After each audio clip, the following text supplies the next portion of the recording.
बिस्मिल्लाहिर्रहमानिर्रहीम अस्सलाम वालेकुम। आप सबने देखा फातिमा का केस आया था और फातिमा के साथ क्या हुआ, बिना लिबास क्या मामला हुआ। लेकिन जो आपको नहीं पता वो दिल थाम के सुनिएगा ज़रा। पहले तो फातिमा की माँ कह रही थी कि जी कोई तशद्दुद नहीं हुआ, फलाना नहीं हुआ। बाद में उसने कहा हाँ जी बड़ा तशद्दुद हुआ, उसको कपड़े उतारे गुस्ल देने के लिए, तो ये सारा मामला हुआ। लेकिन कहानी उससे कई ज्यादा खतरनाक है। ये इतना बड़ा धंधा चल रहा है।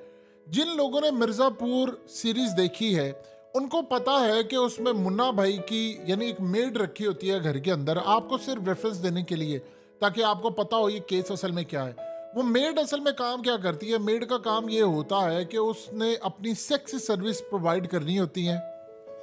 यानी आप सादा अल्फाज में ये समझ लीजिएगा कि असल में वो इसमें दिखाया ये क्या है कि जितने नवाब होते हैं, कोई मिर्ज़ापुर पे राज कर रहा है या कोई वडेरा फलाना, इन्होंने रखी होती है मेड्स खूबसूरत। ये बाहर से लड़के आते हैं, गुस्सा होते हैं या इनको सेक्स की ज़रूरत होती है, तो ये उनके साथ बदकारियाँ करते हैं और बड़ा तशद्दुद वाला सेक्स करते हैं और बड़ी बदकारी करते हैं। ये असल में सूरत हाल। अब आप सोच रहे होंगे कि इस सारी सूरत हाल में इसने क्या किया।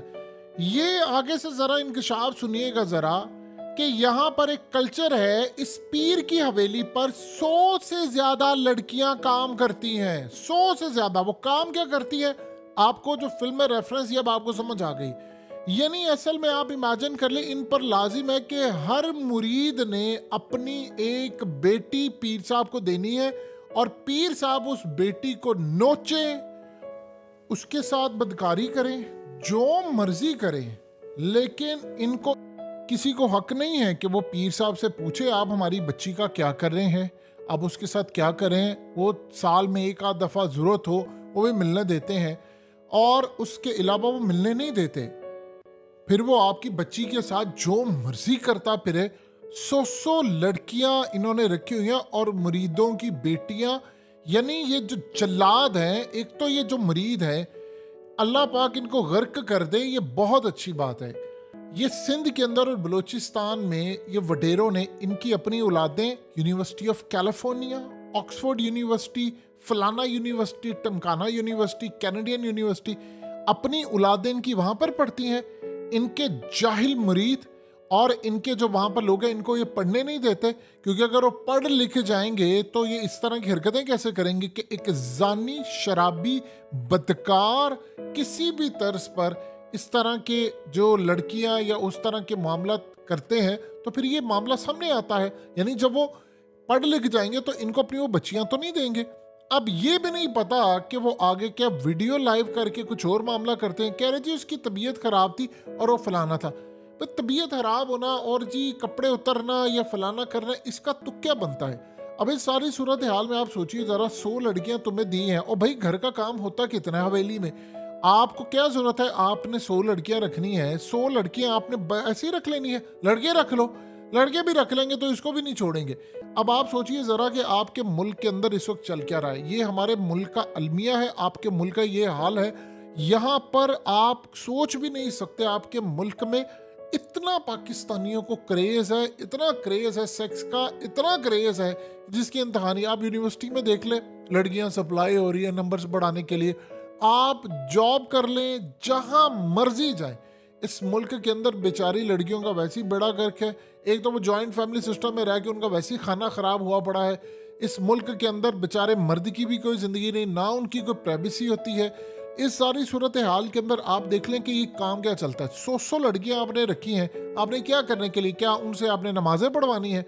आपने जाहिर सी बात है उनसे बदगारियां करनी है। और एक बात आप जहन में रखिएगा, ये जितने पाकिस्तान के अंदर अमीर हरामखोर लोग होते हैं, इनकी बीवियों को सब पता होता है कि हमारे खामद बदकार हैं, जानी हैं, शराबी हैं। वो बच्चों के साथ करते हैं, लड़कियों के साथ करते हैं, किसी भी उम्र की हो।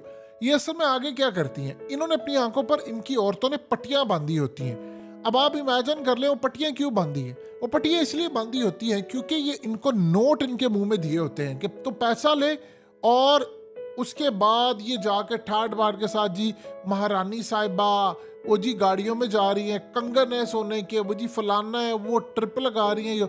उनको इस चीज़ से कोई लेना देना, उनकी अपनी उम्रें हो चुकी होती हैं, उनको पता है कि हमारे खानों को हमारे अंदर कोई इंटरेस्ट नहीं है, हम सिर्फ नाम की बीवी हैं, कागजों में इनकी बीवी हैं, बाकी इन्होंने सारी याशियाँ दूसरों से बुरी करनी होती हैं। और लगे हाथों वो भी इनसे काम करवाती हैं, और जो उनको फ्रस्ट्रेशन और गुस्सा आता है वो मार मार कर इनका बुरा हाल करती है, जिस तरह वो जज की बीवी ने किया था।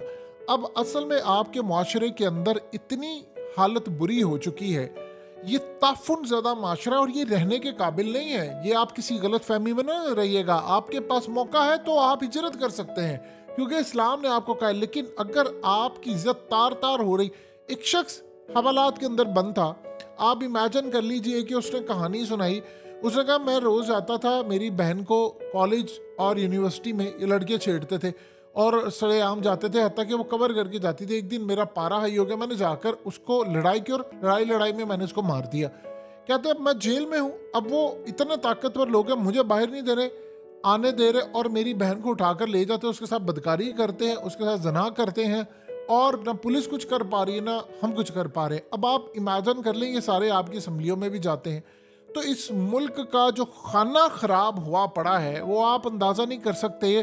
टॉप से लेकर आप मदरसे ले लें, यूनिवर्सिटी ले लें, प्रोफेसर ले लें, बिजनेसमैन ले लें, सरकारी ओहदों पर रहने वाले लोग ले लें, एक नंबर के आपके मुल्क के अंदर शराबी, बदकार, टॉप से निचली सतह पर, चाहे वो कोई दीन का काम करने वाला है, कोई फलाह का काम करने वाला है, सब इस हमाम में सारे के सारे नंगे हैं। आपके मुल्क की जो सोसाइटी का हाल है वो ताफुन ज़्यादा है, हमें चौथी स्टेज का कैंसर हो चुका है। ये आपके मुल्क की सूरत हाल है, और कैंसर पूरी बॉडी के अंदर फैल चुका हुआ है। अब यहाँ से आप अंदाज़ा कर लें कि आप उस लड़की के साथ जो मामला हुआ, ये इतना बदकारी का जो रैकेट चल रहा है, और इस सारी सूरत हाल के अंदर लोग, खुदा का वास्ता यार, हमारे जो देहातों में है, यानी इस मुल्क के अंदर बच्चा पैदा करने वाला भी सिलसिला यही है कि वहाँ पर लोग क्यों ज़्यादा बच्चे पैदा कर देते हैं कि हम इनसे काम कराएंगे, हमें पैसा देंगे। आप अपने बच्चे पैदा ही ना करें अगर आपने ये हरकतें करनी है। देखिए, इस्लाम ने आपको खाने पीने से मना किया है, इस्लाम ने आपको पानी पीने से मना किया है, आप खाएं, हलाल है सब कुछ, लेकिन कहा है एक लिमिट के अंदर खाना है, एक हिस्सा छोड़कर खाना है। क्यों? हर चीज़ में बैलेंस चाहिए। इसी तरह आपने बच्चे पैदा करने हैं तो लाइनें नहीं लगानी है, आपने देखना आप उनकी अच्छी तरबियत कर सकते हैं, उनको दीन पर चला सकते हैं। ये नहीं कि आपने 6-6 बच्चे कर दिए, 8-8, 10-10 बच्चे कर दिए हैं, और उसके बाद आप फलाना आपका करें ना आप उसकी तरबियत कर पा रहे। आप अगर तरबियत अच्छी नहीं कर सकते, आप 2 बच्चे कर लें, आप 1 करें, 2 करें, 3 करें, जो आप समझ सकते हैं। आप अच्छी तरबियत कर सकते हैं, उनको पढ़ा लिखा सकते हैं, अच्छा इंसान बना सकते। लाइनें लगाने की जरूरत नहीं है कि उसके बाद अगर आपने इसी तरह वडेरों को जाकर रिस्क देना है कि भाई तुसी खाओ ये पकड़ो हमारी बच्ची, वो सोचती होगी कि अल्लाह मियाँ क्यों मुझे तूने पैदा कर दिया यहाँ पर इन दरिंदों के हाथ, जहाँ पर मेरे माँ बाप भी जाहिल। और कल को उसने क्या करना है, उसने जब शादी करनी है, असल में क्या सोचते हैं, ये सोचते हैं कि हम दे देंगे किसी घर के अंदर, वो वहाँ पर रहेगी कि कल को इसकी शादी हो जाएगी, उसका जहेज भी देंगे, फिर छोटी बहन को भी उधर रख लेंगे, उसको भी फलाना कर लेंगे, कल को इनकी शादियाँ होंगी। आप इमेजिन कर लें ज़रा कि एक लड़की अगर 8-10 साल की एज से लेकर 20-22 साल की एज तक वहाँ पर रहती है और उसके साथ बदकारियाँ हो रही है, तो इतनी हो रही है जिसकी इंतहा नहीं है, जब कल को वो माँ बनेगी वो भी ये हरकत करेगी, वो भी आगे अपनी बेटी को भेजे। ये मुल्क जो है वो रहने के काबिल तो वैसे नहीं था पहले। तो अब इस सारी सूरत हाल के अंदर इनको पकड़ना किसने? उसने आकर कह दिया अदालत के अंदर, वो कहता थी मैं क्या करूं, मरीज खुद ही अपनी बेटियां दे जाते हैं। यानी आप अंदाजा करें, और मरीजों से पूछेंगे वो भी आगे से कह देंगे कि आओ जी असं अपनी धियां दे देने। यानी ये इस तरह की सूरत हाल है कि वहाँ पर मुरीद और ये पीर, 2 नंबर पीर है, सारे बदकार लोग जी, हम पीर बने फिरे हैं। इस मुल्क को कल्चर यही मार गया है। यानी आप सोचिए, जिसने जिंदगी में कभी नमाज नहीं पढ़ी, जिसने जिंदगी में कभी को काम नहीं किया, बदकारी, शराब, और वो जी पीरा। वहाँ आपने सिंध के अंदर एक कल्चर बनाया, हर कोई किसी को साईं बोलता है। साईं का मतलब होता है मालिक। तो आप अंदाजा कीजिए वो आम लोगों को भी साईं बोलते फिर। इतनी वहाँ पर सूरत हाल, गुर्बत, तकलीफ है। ये मुल्क किस तरह चल रहा है ये अल्लाह ही बेहतर जाने। लेकिन एक बात है, ये मुल्क अब इस सारी सूरत हाल में चलता रहेगा, अब ज़्यादा दूर नहीं है अल्लाह की पकड़ से। ये बिल्कुल सर पर आकर आपके खड़ी है। वैसे ही कौम को समझ आ जानी चाहिए जितना अज़ाब इस वक्त कौम के ऊपर आया हुआ है।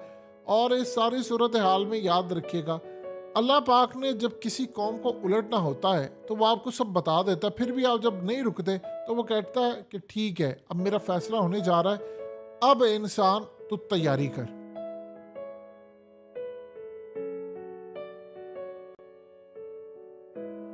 हकीकत टीवी को सब्सक्राइब करना मत भूलें, वीडियो को लाइक करें, शेयर करें और कमेंट सेक्शन में अपनी राय का इजहार जरूर करें।